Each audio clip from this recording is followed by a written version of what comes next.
Gran discusión se ha generado este mes respecto de la agregaduría cultural de México en España.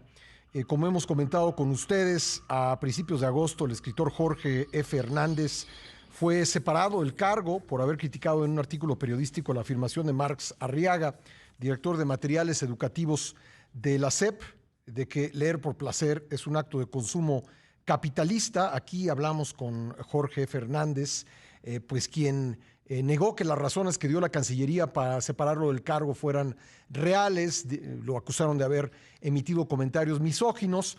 Después se anunció que sería reemplazado por la escritora Brenda Lozano, y ahí empezó pues una andanada en redes sociales por parte de simpatizantes de la autodenominada Cuarta Transformación, diciendo que ella había criticado al presidente y que no debiera de enviárselo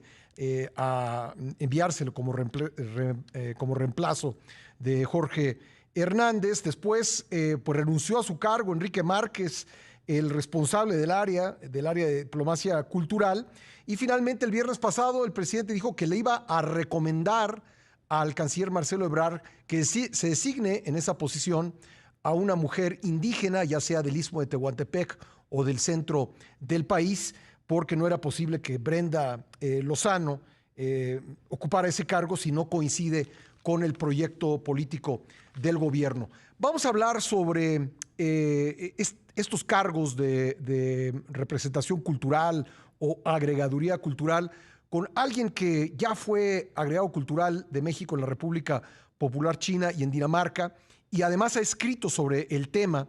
Me refiero a Edgardo Bermejo Mora, exdiplomático, escritor, historiador y periodista. ¿Cómo estás, Edgardo? Me da gusto saludarte.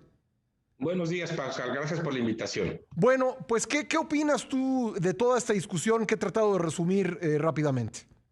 Mira, yo creo que lo que es importante ahora es retomar lo sustantivo, dejar atrás todo esto que ha sido realmente un sainete lleno de confusiones y, y, y temas que no tienen que ver con lo central. Lo central es que la tradición de la política exterior mexicana, en la tradición de la política exterior mexicana, la diplomacia cultural juega un papel muy relevante.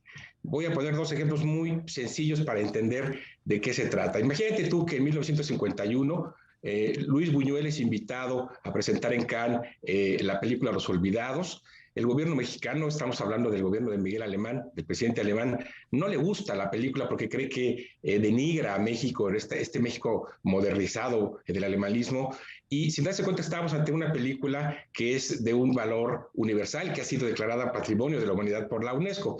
Bueno, a pesar de eso, un agregado cultural mexicano, entonces segundo secretario, decide apoyar la película, va a Cannes, él mismo escribe un texto que distribuye en Cannes para presentarla. La película gana, es la primera vez que una película mexicana gana como mejor director en el Festival de Cannes, estamos hablando del 51, y ese joven segundo secretario que apoya a la película, que es, decía yo, hoy en día una película de un gran valor universal, pues era nada menos que Octavio Paz. O imagínate tú el año 2009, en medio de la guerra del narcotráfico, en el gobierno de Calderón, gracias a la diplomacia cultural mexicana, México estuvo presente en la Bienal de Venecia con una pieza de una artista, Teresa Margoles, que hablaba precisamente desde el arte conceptual del tema del narcotráfico y le puso a su pieza de qué otra cosa podemos hablar. Esa pieza no solo fue muy celebrada en Venecia, sino que hoy es parte de las obras de la colección de la Tate Modern Gallery en Londres. Esta es, digamos, la manera en que la diplomacia cultural ha defendido la pluralidad, ha ampliado el entendimiento de lo mexicano, ha hecho de lo mexicano, que lo mexicano conviva con lo universal. De manera pues que la diplomacia cultural y por lo tanto aquellos que la ejecutan, que son los agregados culturales, es muy importante. Lo que no hemos tenido, Pascal, en los últimos años, y es de lo que yo apenas en abril lo proponía muy puntualmente en una colaboración con el suplemento confabulario del Universal, lo que no hemos tenido y hemos desperdiciado la oportunidad de regular, de transparentar los mecanismos de selección de los agregados culturales, diseñar un perfil de quiénes son, cómo deben ser estos agentes culturales que representan a lo mexicano fuera de nuestras fronteras, qué características deben de tener, cómo debe de regularse su presencia, cómo debe de evaluarse su trabajo, cómo debe de de mantenerse o cancelarse un contrato a partir de una serie de criterios regulados, es lo que no tenemos, Pascal, y es lo que me gustaría ahondar un poco más contigo en estos minutos. Oye, sí, me encantará preguntarte nada más si un agregado cultural debe ser el representante de un gobierno, de un proyecto político, de un movimiento político, o debe ser representante del Estado mexicano. El agregado cultural, en principio, es un nombramiento que se da por artículo 7 de la Ley de Servicio Exterior.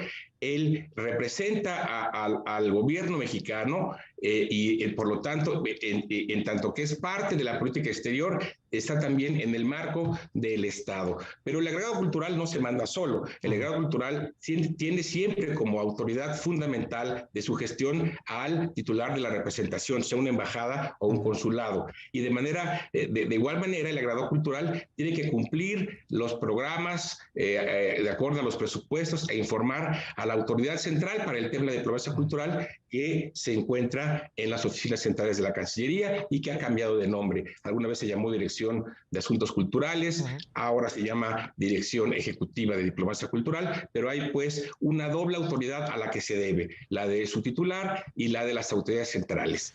Representa a México como cualquier miembro del Servicio Exterior y lo representa de manera permanente.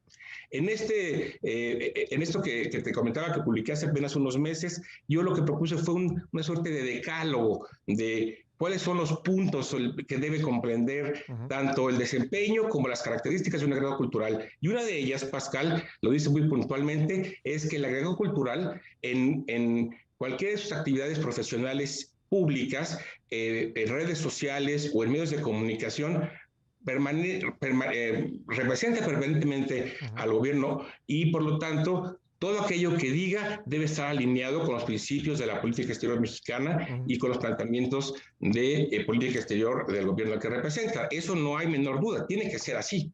Ahora, en el pasado ha habido agregados culturales, tú ya nos mencionabas algunos casos, creo que también valdría la pena hablar de Fernando del Paso en su carácter de agregado cultural en París. Los agregados culturales, pues ha habido entre ellos personas que no necesariamente comulgan con el gobierno o que son críticos del gobierno. Sí, bueno, yo diría que en ese caso el ejemplo emblemático, regreso a Paz, en el momento en que Paz, siendo embajador en la India, reprueba y condena los sucesos de Tlatelolco en el 68, presenta inmediatamente su renuncia. Ese me parece que es el símbolo, el emblema de la actitud del intelectual independiente frente a algo con el que no esté de acuerdo. Pero hay muchas otras maneras de ejercer la representación y lo institucional no está peleado con la inteligencia, ni con la diversidad, ni con la profundidad de lo que se expresa. Ahora bien, otra cosa importante que no está en estos días en la discusión, Pascal, es que la propia diplomacia cultural ha cambiado mucho en los últimos años. Se creía equivocadamente que ser agregado cultural o que la diplomacia cultural se trataba de un aspecto ornamental de la diplomacia, que se trataba de organizar conferencias, conciertos, exposiciones, y la diplomacia cultural en realidad ha cambiado radicalmente en los últimos 20 años. Hoy se entiende que la diplomacia cultural es un instrumento que contribuye a que un país tenga mayor influencia y tenga mayor capacidad de atracción frente a los demás. Se entiende que la cultura es un elemento fundamental para el desarrollo económico, para el crecimiento económico de un país, para la generación de empleos. La cultura no puede desvincularse de los valores de la tolerancia, de la democracia, de la equidad de género, de la diversidad lingüística, de la diversidad étnica. Un diplomático cultural del siglo XXI tiene que ser fundamentalmente un gran gestor cultural, no solo conocer la historia y la cultura de México, sino también conocer la discusión internacional en aspectos de cultura, qué discute la UNESCO, qué se discute internacionalmente alrededor de ello, cómo vinculamos a la cultura a los temas de desarrollo sostenible. Es pues el perfil de agregado cultural del siglo XXI tiene que ser algo muy completo, muy variado, y que lo necesitamos porque dentro del Servicio Exterior Mexicano no existe esta especialización. Es decir, en el SEM, en el Servicio Exterior Mexicano, puedes especializarte si eres miembro de carrera en temas consulares o de protección a mexicanos o en temas económicos o en temas jurídicos o multilaterales, pero no tenemos una carrera paralela dentro del Servicio Exterior en el que te profesionalices en la gestión cultural, Ya, en la y diplomacia valdría la cultural. pena. Valdría mucho la pena, valdría la pena establecer los criterios de quiénes pueden y por qué ser agregados culturales, crear un examen, como lo hacen cualquier otro miembro del servicio exterior, acreditar conocimientos, credenciales académicas, dominio de uno o dos idiomas. Hace falta, pues, en resumen, y lo estoy haciendo muy apretado, Sí. pero hace falta transparentar, digamos, crearle normas y criterios para que esta discusión que se ha distraído tanto en estas semanas no ocurriese. La diplomacia cultural de México tiene toda la posibilidad de seguir aportando muchísimo a la organización de la política exterior mexicana, pero necesitamos reglas y criterios. Pues Edgardo, ha sido muy aleccionador platicar contigo al respecto. Te aprecio mucho que me hayas tomado la llamada. Con mucho gusto. Gracias. Edgardo Bermejo Mora, ex diplomático, escritor, historiador y periodista, y fue entre 2002 y 2011 agregado cultural en las embajadas de México en la República Popular China y en Dinamarca.